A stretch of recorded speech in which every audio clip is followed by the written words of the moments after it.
Okay, everybody. I have something really cool to tell you about. If you haven't heard yet about Anchor, it's the easiest way to make a podcast. Let me explain here. It's free. There are creation tools that allow you to record and edit your podcast right from your phone or computer. Anchor will distribute your podcast for you so it can be heard on Spotify, Apple Podcasts, Stitcher, and more. You can make money from your podcast with no minimum listenership. It's everything you need to make a podcast in one single place. Now, the way that you can do this is you got to download the free Anchor app or go to anchor.fm, and then you can get started. It's really fun. We just switched over recently here at All Too Real 2, and I'm enjoying it so far. So be sure to check it out and let us know what you think.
Okay, everybody, welcome to the latest episode of All Too Real 2.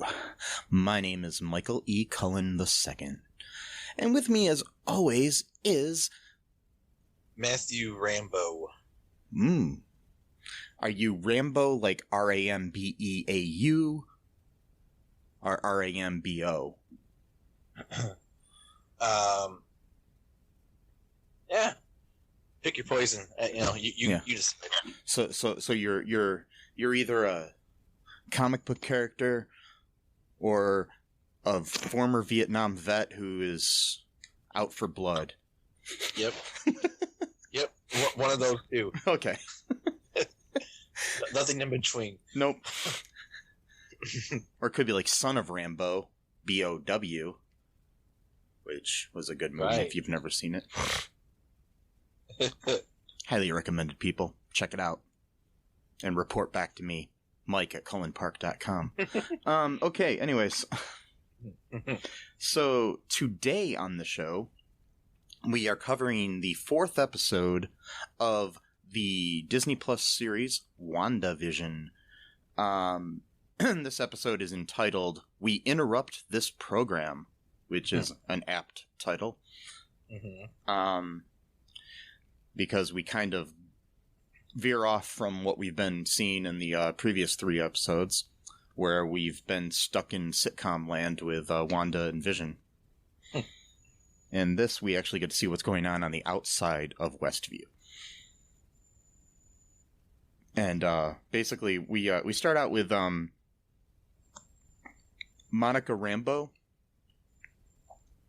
the who is an agent of S.W.O.R.D., and she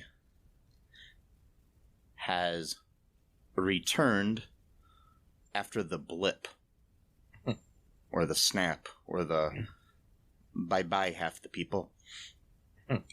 That's what I like to call it. The bye-bye half people. Yeah, bye-bye half of the people. That sounds nicer when you put it that way. You know, it's a good thing that when he snapped and he got rid of half the people, he didn't screw up and somehow just get rid of half the people, like their lower half or something. Yeah. You know. Well, either way, it still would have killed them. It would be a gruesome death. But then in that case, everybody would have died probably. At least it was merciful about it. But just writhing in pain as half their bodies are gone. That would have been really fucked up. Yeah. I never thought about that until right now. It's like the whole thing, you know, where it's like a reverse mermaid. That would be kind of sucky. Right. No. Right. Wow. Yeah. I have a weird mind, Matt. Anyway. So Monica comes back. She had been gone for 5 years during the blip. And she comes back and it's 2023.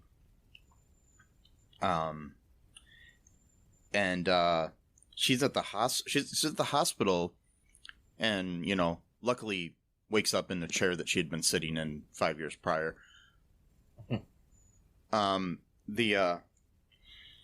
Which is explained in some ways, I guess because my thing about I always wondered about that the people coming back. What about people that were like in an airplane in the sky? Well, yeah. They would just be like falling from the sky or something. Or people in a boat. In a boat, they're all of a sudden drowning. Or that's so terrible. They get resurrected and they immediately just fall to their death because there's no airplane anymore. Yeah. But I guess it's been stated that when Smart Hulk snapped the thing, he decided to be smart about it. Okay. And somehow wish that they'd be returned safely. Okay. Yeah. Well, that's good. Because I also thought about the thing too, like, you know, what if you're like, you know, like say you're taking a shower in your apartment that used to be some guy's apartment that lived there, and when he was blipped, he was taking a shower too, and all of a sudden you wake up and I mean you're in the shower, and all of a sudden this guy's in the shower with you. Some random dude just pops up. Yeah, that's messed up. I'll give you a heart attack or something like that. It's interesting though when they showed that, right? Because like, you know, they don't really show that on screen in Endgame except for when the heroes show up, but like everyone else just reappears, like, you know, all at once. Because it's like, I mean, they show a little bit of it in Spider-Man: Far From Home, but it's, you know, it's still kind of interesting to think about. I mean, I'd like to see like a series or like a mini series or something just about random people that were returned. Yeah. You know, and how they're dealing with things or something like that. Because that's got to be like psychologically damaging to lose 5 years of your life like that. Right. I mean, it's traumatic in every sense of the word, for all parties, really. Plus, too, it actually looked kind of creepier to me to see people returning from that dust and disappearing. Like, it was actually more like traumatizing to see that. It's interesting too, and I mean, you see all these people in the hospital and everything, and then in the episode, Monica's all worried about her mom because she was there with her mom, and I guess her mom died of cancer while she was gone, so that's gotta suck. Right. So, and they basically tell her that her mom died like 3 years ago. Right. So that just really sucks for people. Like, you know, you don't get to say goodbye to your mom. You don't get to, you know. That's really got to suck for Monica. That's got to be psychologically weighing on her a lot in this. Yeah. So, anyways, 3 weeks later after that, Monica returns to her work and is and we meet acting director Tyler Hayward. He's a guy that took over for Monica's mom, who was the director, I guess. Maria Rambeau. Yeah. The founder and director of Sword. Yes. And director Hayward is played by Josh Stamberg. So, just so people know, he's been in a lot of movies and TV shows. He tends to play cops and FBI agents and things of that nature, so he fits this role pretty well. Right. Wasn't he also in like a comedy show too once or something? He might have been. Was it Worst Week Ever, or was it Perfect Couples or something like that? Or I don't know. Let me see here. I don't know. That's kind of a tangent. Sorry. Yeah, but no, that's fine. That's what we do.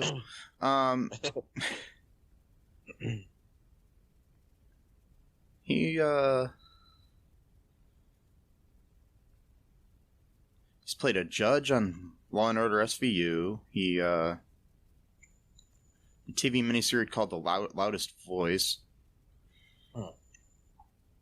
He had a recurring role on Nashville, recurring role on Parenthood.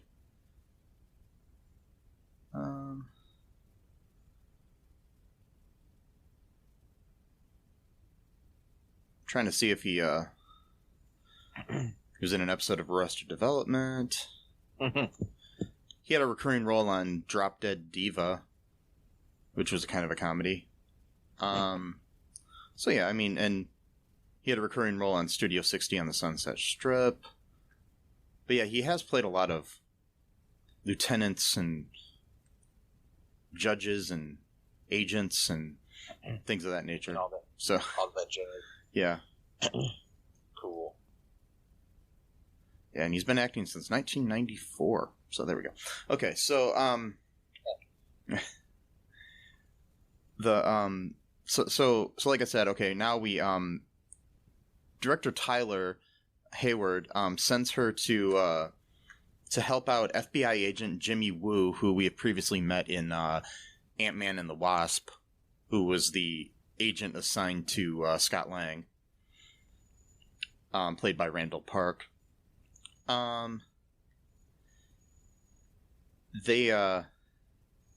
He's there looking for a missing person. And that's the thing, is like, who is this missing person? That's what I'm wondering, you know? Yeah. The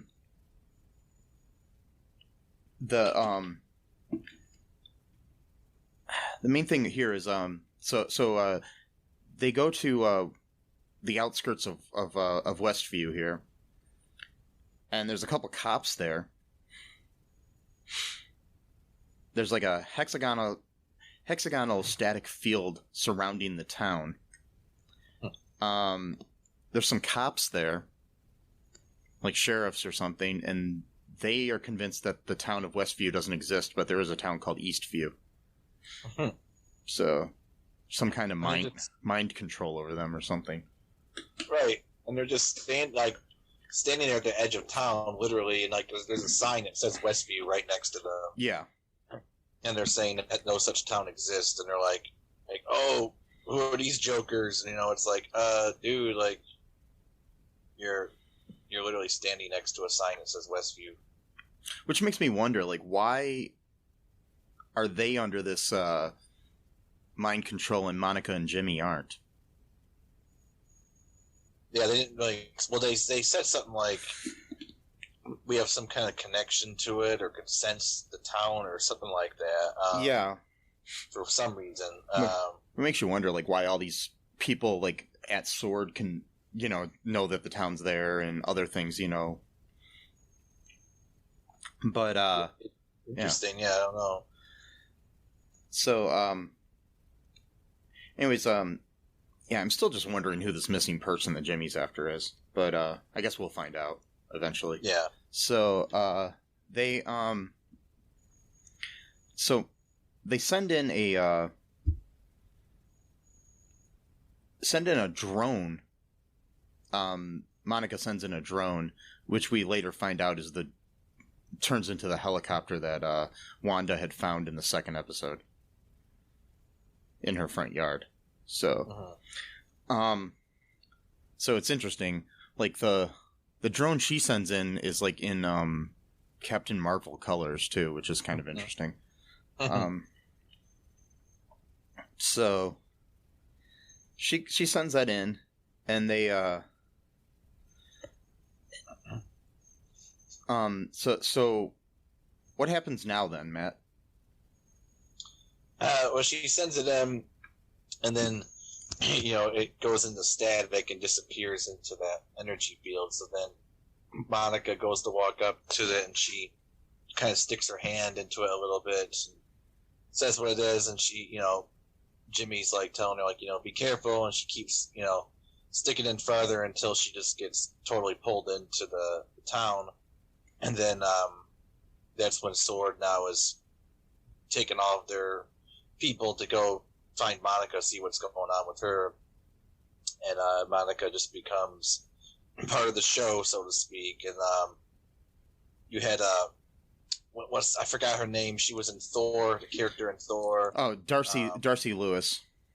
Yeah, she's part of like this team that they brought in, like from people from like all different fields. Like I think she's astrophysics, and you got like a guy like who's an artificial intelligence. You got a chemical engineer.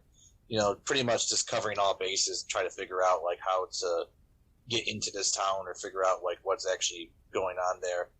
And then Darcy, she's like kind of like measuring like the radioactivity or whatever, and she like finds what was it called, EMDR or something like that. I think so, something like that. It's basically like radiation from the Big Bang that's still kind of like residual. Yeah, and that's actually like where you get like TV static is from that. Like it kind of picks up that. So she sees like a little blip of like what's going on, and she asks for like an old TV, like like the tube, not the flat screen stuff, to see what's going on. And then that's when she discovers that there's like this TV show going on with Wanda and Vision, and she's like he's like dead, right? Like not a blip, like he's actually supposed to be like dead, right? And the Hayward's like asking her like, is this? I'm not sure if it's Hayward. Someone else is asking, like, is this recorded or is this, like I have no idea what's going on about, like, So we kind of get an idea that there's, the people on the outside, like a sword, they're actually like experiencing all this stuff like in real time, like how we're waiting like weeks, for episode. Like this is all happening like really quickly, like within like 24 hours, of itself. And it's actually Darcy at the end of episode 1 who's watching the TV at the end of that. That's actually her taking notes about like what's going on. And it's really interesting. It kind of gets a little bit creepier from there, actually. Yeah. So the I mean Darcy ends up finding out that, through all this stuff, that there's like this TV show going on too. Yeah. So that's interesting that they end up grabbing these old televisions, and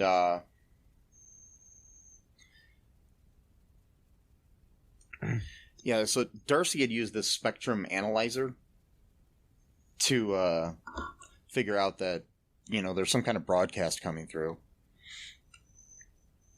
as we were saying. So she ends up needing like an old television, so they bring her an old television, and there's like these old it's like a sitcom. They're trying to figure out who these people are in the sitcom and what's going on. And it's like my favorite line in the episode was what was Jimmy saying to her, so you're saying the universe created a sitcom starring 2 Avengers? And then she's like, it's a working theory. Yeah, that's really good. Yeah. And yeah, but plus 2, so they're trying to figure out like if like the characters like, and they're trying to figure out what's actually going on, basically. Like they have no idea if this is like some weird like art experiment or whatever. They eventually end up finding out that like the people in the town are like actual people from Westview. Like they're not just like made up characters. Like they're the actual people who live there, and they're stuck playing like this role, Yeah, it's like they find out that these people have different names. Some of the names are actually the names that they give them are actually people that are associated with the show, like people that are like behind the scenes on the show and stuff like that, which is, I think, kind of funny. It's a nice homage or gesture, Yeah. So basically we start to find out that they place like names to all these people, with the exception of Agnes, which is interesting. Yeah. So that could mean something. And I don't know if it's because it's too early in the broadcast or whatever, but they don't even have Dottie on the screen on the board that they have. Yeah. With the people and their things. So basically, it makes you wonder, like, what's going on with this? Like, are these people just trapped in this town and forced to act out this sitcom? Right. Were they originally from this town? Did she just pick random people and put them in this town? Like, what's going on? You know what I mean? Yeah. I'm thinking it was the people that lived in Westview, and now they're all basically just fucked. Well, I was thinking that too as one. Yeah, well, kind of. Well, because like my whole theory is what I love about the show is that they don't really let you know like really what's going on. Like every time there's like a working theory going on, they end up subverting it. So it's like, oh, I guess it's back to the drawing board about what the show's actually about. You know? Yeah. Like Wanda could be the enemy. Wanda could be being brainwashed by someone else. She could be being possessed or partially possessed at certain moments, but then, you know, she's lucid during the rest of the show. You know, be all kinds of different things going on. But yeah, I would say that I do think that they're actually townspeople, because if this is some sort of weird, like, make your reality what you want of it thing, if they just end up killing all the people in the town, I'm pretty sure that would make things a little bit more complicated for whoever's doing this, because now you got, you know, murder, you know, investigate, you know, they pretty much don't want people knowing what's going on, so they don't want to bring too much, you know, attention to what they're doing, basically. So, like, I guess my theory would be, well, these people live here, we can't necessarily kick them all out, because that would have looked really suspicious, so can't kill them either, so I guess we'll just have them play a part, you know? Yeah. It's interesting, because, I mean, and plus, you know, it's like they're not all just playing random parts too, because they're all still connected. Like the quote unquote real people that are playing the part of Mr. and Mrs. Hart, for example, are married in real life as well. Right. So it's like they're not just, you know, being stuck with random spouses that aren't their real spouses or something, you know? Right. Like Dottie's, you know, married to Norm, and, you know, well, we don't know about that yet, about Dottie, but yeah. Which is interesting, like you said, Dottie and Agnes are the only two that haven't been revealed yet to be, which is very, very interesting for lots of reasons. But yeah. Which they'll probably likely subvert any obvious theories about that as well, just because it's too obvious. So we'll probably end up being completely surprised by the end of this of what's actually really going on. But it's still fun to speculate. Oh, I know. You know, I like being right. I like being wrong. It's cool. Cool. Yeah. Well, you know, it jogs your mind to think about what's going on. You know, it's fun. So yeah, and like I've said before, the last time I've had this much fun speculating on a TV show was probably Lost. Yeah, and I mean that kind of disappointed me in the end, but I still loved the show. So yeah, and it did disappoint me because I was wrong half the time. So it was like, well, you know, yeah, there's so many options. I mean, it's like so many possibilities, probably in the hundreds of thousands or millions. Yeah. You know? But, yeah. So basically, like throughout this episode too, like the characters in the episode are asking sometimes answering all the questions that we've had thus far too. You know what I mean? Like all the speculation that we've had. They're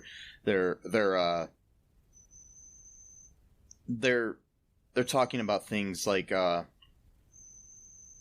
Jimmy writes on this whiteboard.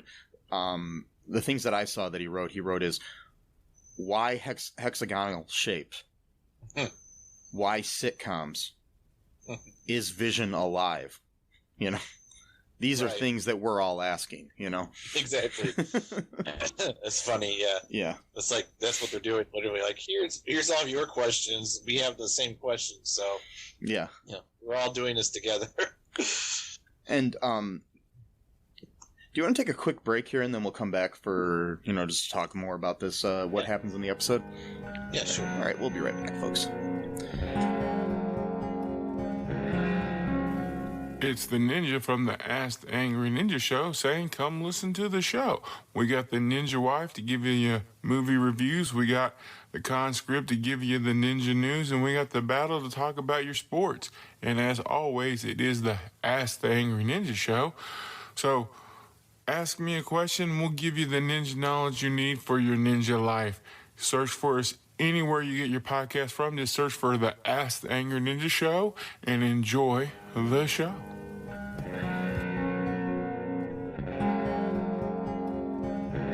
And we are back. Welcome back, folks. I hope you enjoy what you've been listening to so far. My name is Mike. My name is... What I say it was? I'm like losing my identity very slowly. I don't know what's going on.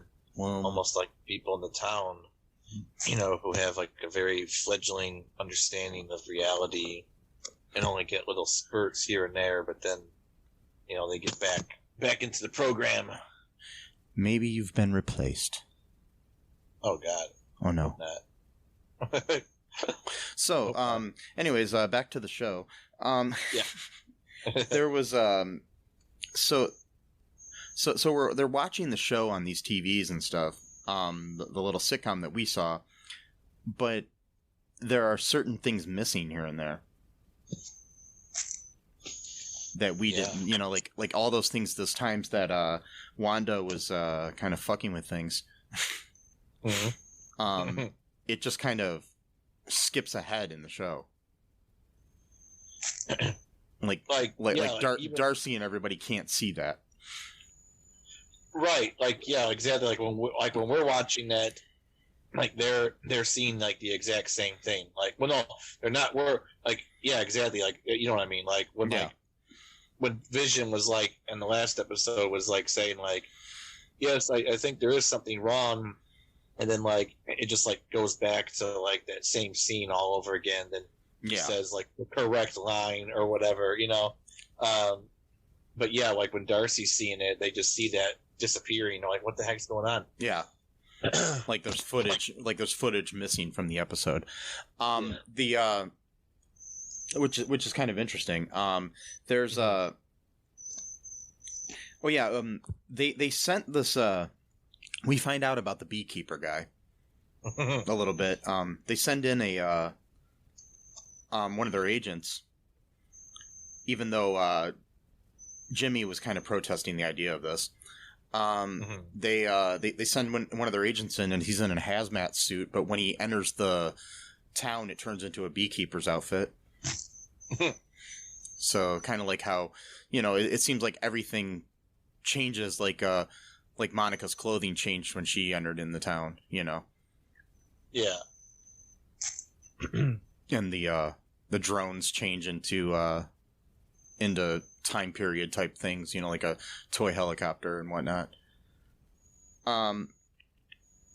So anything that enters the town changes. Right. Also, can I make a point really quick? Sure, go ahead. I don't know if this was them doing it or if this is how maybe I misinterpreted it, but it almost seems like when these people try to get in there, there's always like something that's related to Sword so that she can know that they're infiltrators. Like, I'm not sure if they themselves were wearing Sword stuff into the town, or if like she instinctively knows that person's not someone who should be there, and then like with Wanda was wearing that Sword necklace, that would seem kind of you mean Monica? Sorry, Monica was wearing a sword necklace, and you would think that would be kind of dumb to do if you're trying to infiltrate. You don't want to give an idea of who you are, so I don't know. My theory is that was her, because when she went in, she was wearing a name badge around her neck that had the Sword logo on it. Oh, okay. That I think that turned into the necklace.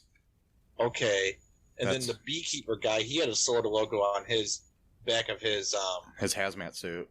And then that would be kind of stupid to wear that in there. So I think she's picking up on, or someone is picking up on these people who aren't supposed to be there, and kind of like giving her symbols to let her know, like, these aren't people who should be here. Like, look out for them. Like, be suspicious of them. That's just my working theory. But yeah, it's like, I mean, the sword logo kind of just sets her off. So at one point too, we end up seeing through her. We see what happened where how Monica was sent back to the real world, and it was the part that we missed in the last episode, with that they skipped over. It's where Wanda basically confronts her, and she sends her through the wall, and then through the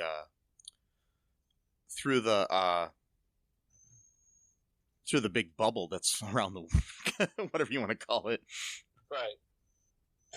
Right, exactly. So yeah, that happened. We end up getting we see that part that we missed in the last episode. We also see that when Vision comes back in the room, Wanda looks at him, and she, for a split second, sees the dead Vision that we saw at the during Infinity War. Yeah, so that was creepy. So it makes me wonder: is Vision dead? Is he alive? You know. I really hope they're not going with this route of her animating a dead corpse. That just seems even too dark and like horror, even for like, you know what I mean? Like, I don't know. Like, well, I mean, the thing is, I don't think she's animating him because he seems to be sentient, like where he actually, you know, has thoughts of his own. You know what I mean? Because there's like that. The scenes that we see, like with him talking to the neighbors and stuff, and she's not around, and then like also the scenes in the second episode where they were at that where he was at that Blockwatch meeting at the library. So you know, those scenes all did not include Wanda. Yeah, exactly. So yeah, I don't know. It just, I wonder what they were going with that. Maybe that's her realizing that he was dead at one point, or I don't know. It just because actually, it looked worse than when he had just died in Infinity War. I mean, it looked like his was decaying somewhat, you know, because I don't know. Like in Infinity War, it looked like he was more purplish, whereas in this it was like gray. So I don't know. Because it's interesting. I mean, because the thing is like if he's not, you know, able to do things on his own, it would only be like I said, he'd only exist in scenes with Wanda. Right. So it's got to be something there because, you know, he's able to interact with the Doctor. He's interacting with the townspeople, you know, in his own scenes. So yeah. I mean, he might not be Vision. He could be somebody else. Right. So who knows? But it's just interesting because it's kind of like when you like you know, spoilers here for The Good Place, but like the first season of The Good Place, where you realize that any scene that Michael's in, one of the other people are involved in it. Right. So that's how when the reveal that he's evil. Yeah. At the end of the season, we don't ever see what he's doing when he's doing his evil doing. So. Right, exactly. So it's interesting. It could be Mephisto, or it could be something less obvious. Yeah. You know, we don't really know. I mean, there's allusions to Wonder Man in the comics. He was actually a character that was created using Vision's mind. and stuff like that, or vice versa. I can't remember, but whatever it is, it could be Wonder Man. It could be they could be setting up something else, or it could just be Vision somehow brought back from the dead. Right. Like, yeah. It is interesting. So,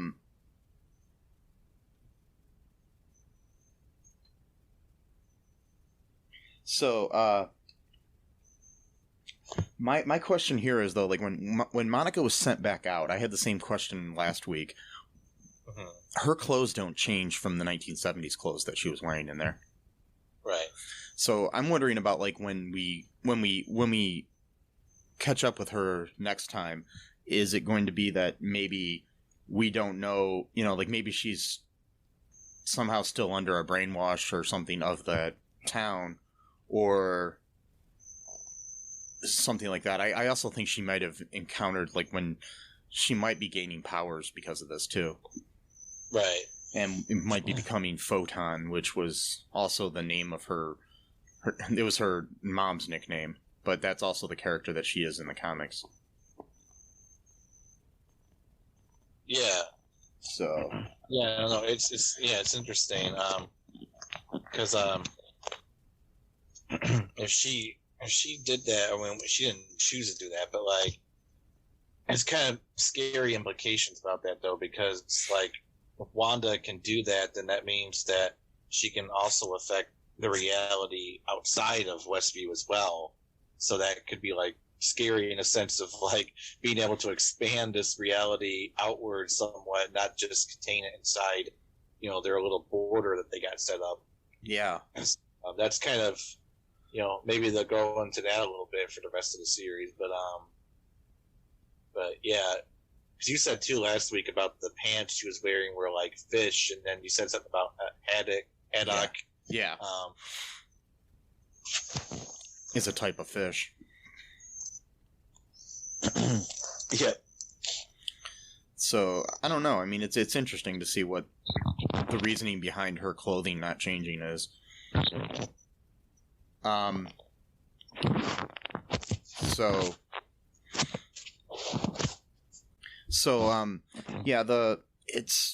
We see this.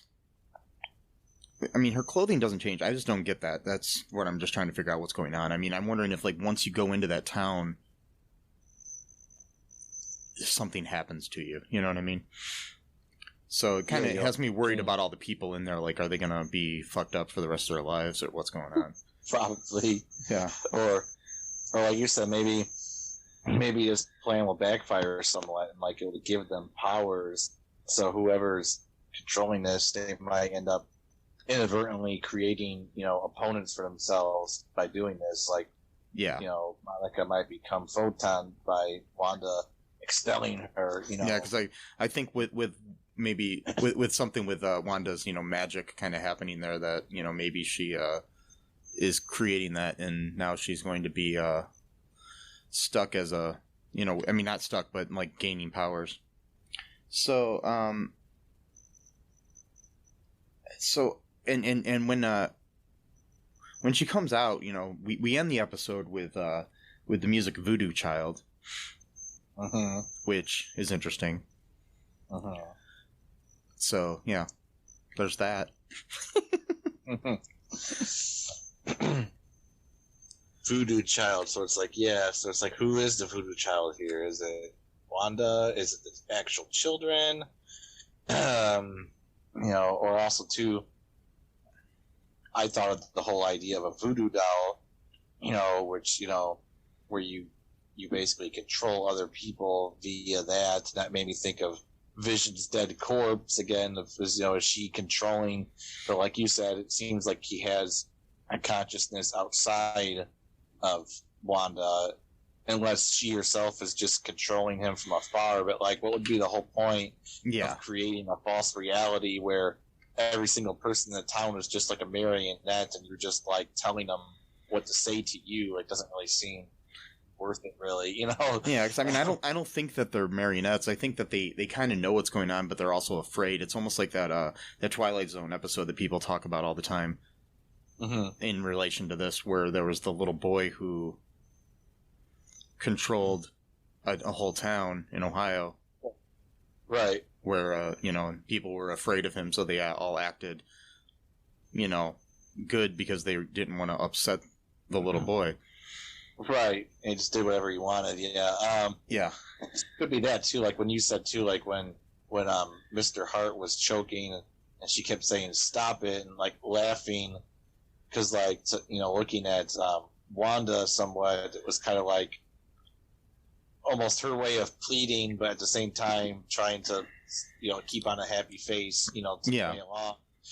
At the same time. It's like, stop it, don't kill my husband sort of thing, Yeah, so fucked up. And then she's just like, finally relents, it's like, Vision, help him, like, almost like a queen or something like that, like, Yeah, like she's in charge of the thing. And, but you see, that too, it's like Vision has the power to help him, so he's got to be real too, you know what I mean?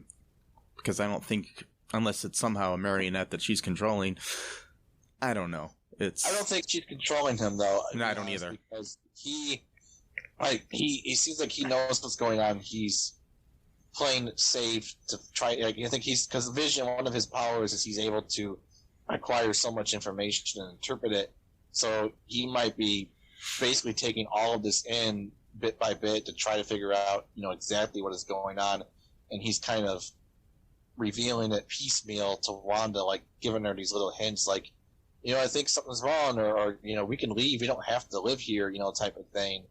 So I think because like in the clip for the trailer for the next episode, it actually shows Agnes like driving her car, and she's just kind of staring, and then he just like touches her head, and she immediately like wakes up from like this weird trance like state. And so that kind of makes me wonder too: is Agnes really Agatha the witch? Because why would, like, if she's the witch and she's the one that's like got a bad agenda, why would she need Vision to like wake her up out of her slumber? You know what I mean? This just seems kind of interesting. Yeah, it'd be kind of interesting to see what they're going with that. Maybe that's just a complete red herring. It is. So apparently he's waking people up throughout the town. That's what they're going to it. At least some people are thinking that. So like there's going to be like a face-off, I think, between Wanda and Vision, like there was in Civil War, where they're going to be on opposite sides on this issue type of thing. Yeah. And because that always seems to be the case with them. Like they love each other, but they always pick opposite sides of like a war or battle or whatever. Yeah. So it'd be interesting to see where that goes. I don't know. It's like I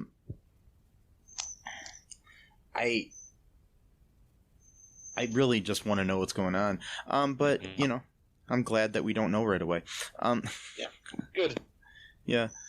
Do you want to take another break here, Matt, and then we'll come back and we'll talk about some trivia, and then we'll also talk about speculation that we have for future episodes. Yeah, sure. Okay, right back.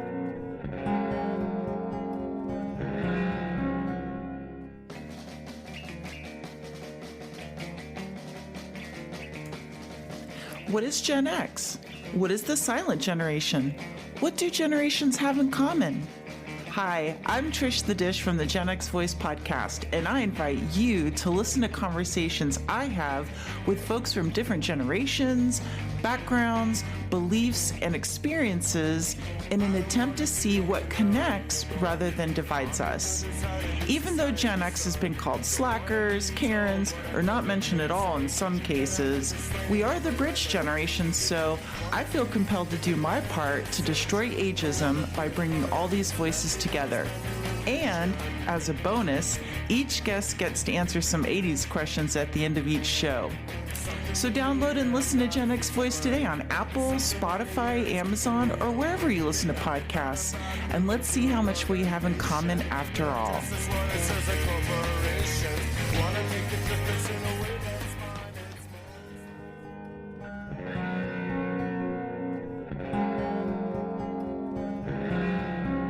And we are back. In black. Oh, wait, no. Back in black. Most overrated rock band ever. Anyways, so let's They are the two broke girls of rock music. Anyways, so, actually, no, they're more like the Big Bang Theory of rock music. Oh. Wow. Because people like them. So, wow. anyways, here's some trivia from the Internet Movie Database here about this episode. In the episode, the SWORD headquarters is displayed. The acronym SWORD stands for Sentient Weapon Observation Response Division. Okay. So, which is different from what it stands for in the comic books. The barely intelligible words at the beginning of the episode while Monica is coming back from the blip are pieces of dialogue from 2019's Captain Marvel, where Monica was just a child. It's like her mind is recompressing itself by experiencing again every memory in Monica's life. Right. Monica Rambeau, at least in the comics, the daughter of Maria Rambeau, who is a close ally to Captain Marvel and featured in Captain Marvel, played by Lashana Lynch. So, yeah, we did see her in Captain Marvel as a little girl. Chronologically speaking, this series takes place in 2023, 3 weeks after the blip was undone in Avengers Endgame. This places WandaVision between Endgame and Spider-Man Far From Home. So this takes place before Far From Home. Oh, okay. So that'll tell you something. Yeah. Huh. In this episode, Agent Wu demonstrates close-up magic when producing his card for Captain Rambeau. He may have learned this in part due to his close relationship with Scott Lang and Ant-Man and the Wasp. Lang was teaching himself close-up magic while under house arrest. So, that's interesting. Yeah, for that was funny. On the whiteboard, Jimmy writes on, it does say things like, the field around Westfield has 5-mile radius, suggesting Skrulls as a possible cause, and asks, audience, ? Commercials, ? Are they aware, ? So those are other things that he's asking on there that I didn't see.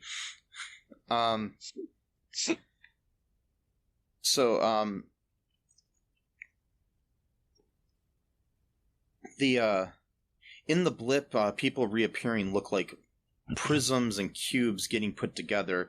This is a small homage to how Scarlet Witch altered reality in the House of M. And what's that? The House of M?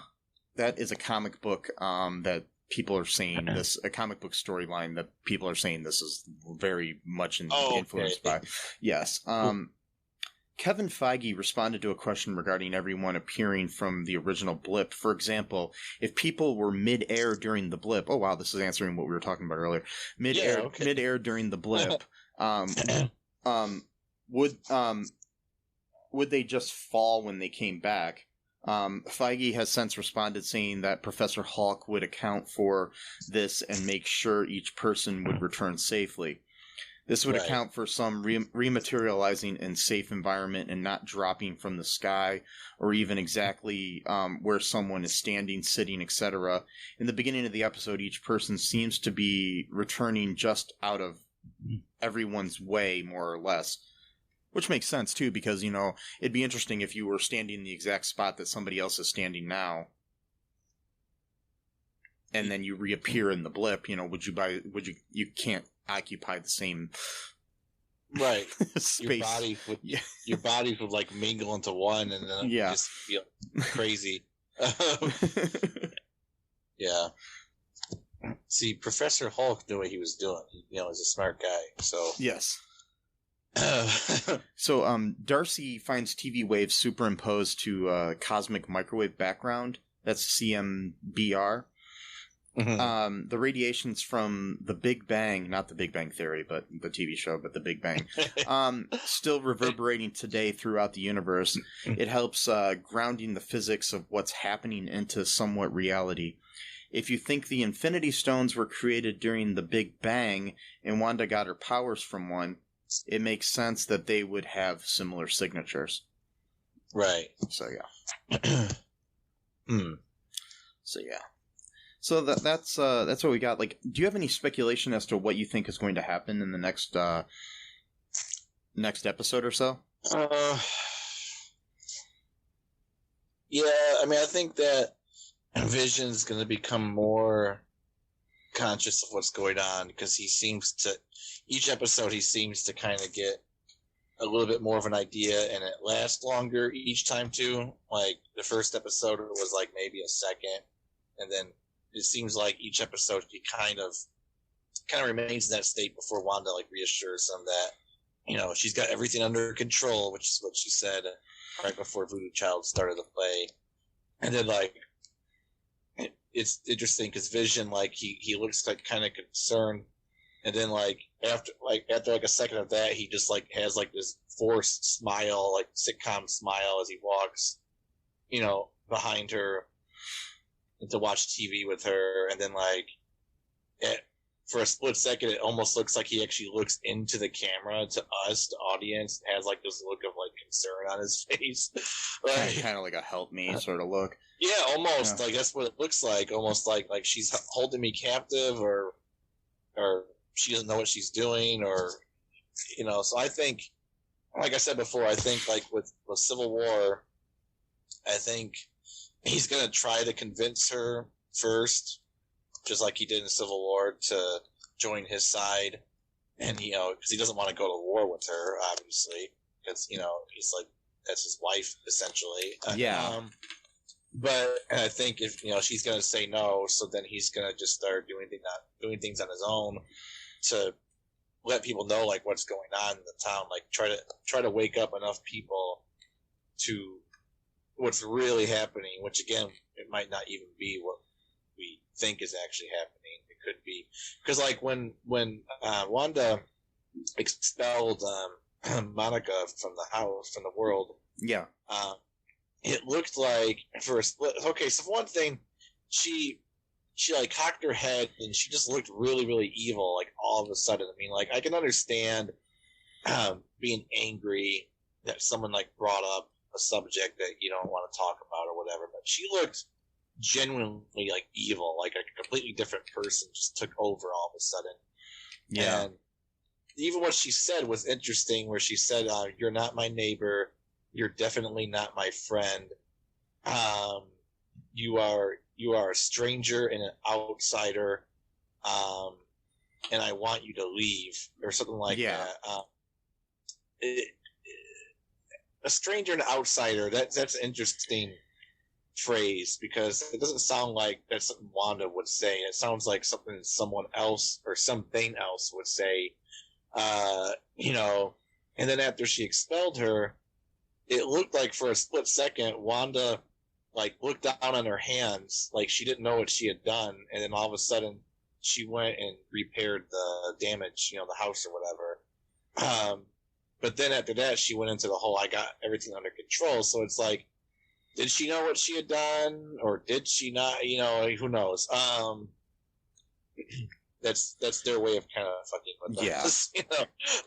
But yeah, I think that's what's going to happen. I think Vision's going to start asking around or trying to make people feel comfortable enough to actually talk about it, because it seems like Herb already knows what's going on, because Agnes told, quote, "Stop it," just like don't tell, yeah. So maybe they do know and they're just afraid to talk about it. So maybe Vision's gonna kind of do like this sort of like community outreach thing, where he's gonna like get enough people talking about it so they're not as afraid, you know, because it's not just one person talking about it, you know, type of thing. So he might be. I'm still trying to figure out though the whole waking up Agnes thing, because she looked genuine in the little clip that they showed for next week's episode. She looked genuinely like surprised, like she looked like she herself was in a trance, or at least maybe she's just faking it. I don't know, but yeah, I could just keep going on a loop here. Yeah, no, it makes sense. I mean, I have some theories. I think that there's something going on. I don't know. I don't trust Hayward. Yeah, he's kind of interesting. He's either really stupid and not qualified for his job. Right. Well, he kind of said he was a little bit. Yeah. And maybe that's just what it is. And I kind of hope they don't go the route where he's a bad guy and it's kind of the whole Robert Redford's character from Civil War all over again, where he was the head of S.H.I.E.L.D. and all of a sudden, it's like, S.H.I.E.L.D.'s bad and infiltrated by Hydra or whatever. I don't want that kind of twist again, but I'm feeling something weird about the guy. So, well, he could just be selfish, not necessarily a bad guy, but just, yeah, that's true. He might, because I kind of, because I watched the episode a few times, and I noticed something like when Monica shows up to work, her badge isn't working, and then like the guy at the front desk is like being like, sarcastic, like, oh, if you really worked here, your badge should have worked, and all of a sudden he shows up to like, let her in. So it's like, did he redact her badge? Because later on he says, when he's having a meeting with her, he says that her mom basically grounded her from like doing certain missions. Well, they grounded everybody, not just her. They're not doing things in space anymore. Right. And my thing is I think it was just deactivated because it had been 5 years.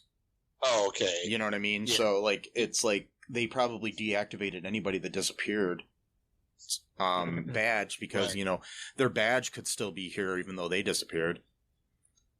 And if somebody got a hold of the badge, they could enter this restricted place, Right, yeah, exactly. Because it doesn't seem like there's any other kind of protocol there. It's just you swipe a badge and you can get in. There isn't any, palm identification or eye scan or anything like that gets people in like you see in other movies, Right.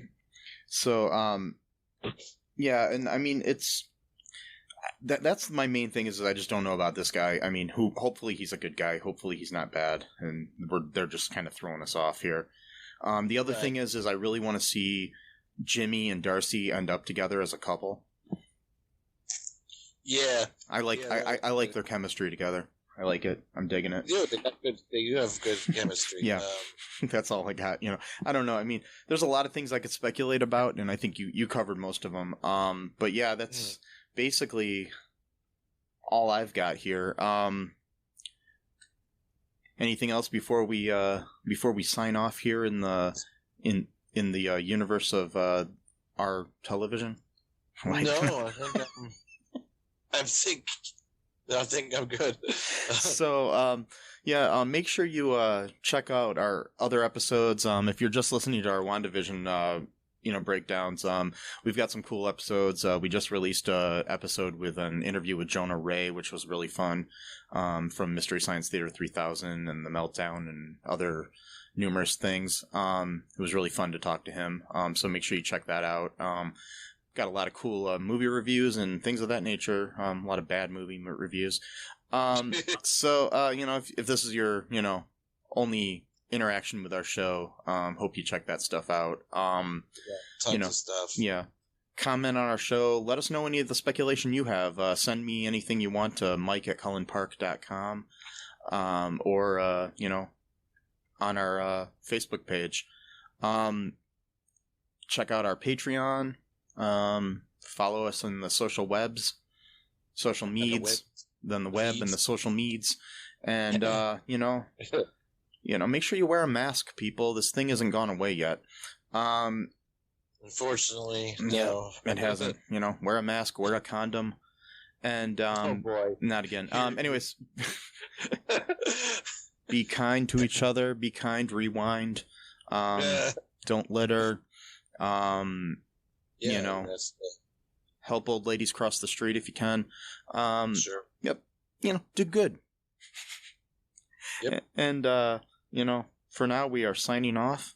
Bye-bye. Thanks for listening to All Too Real 2 podcast. a Cullen Park production.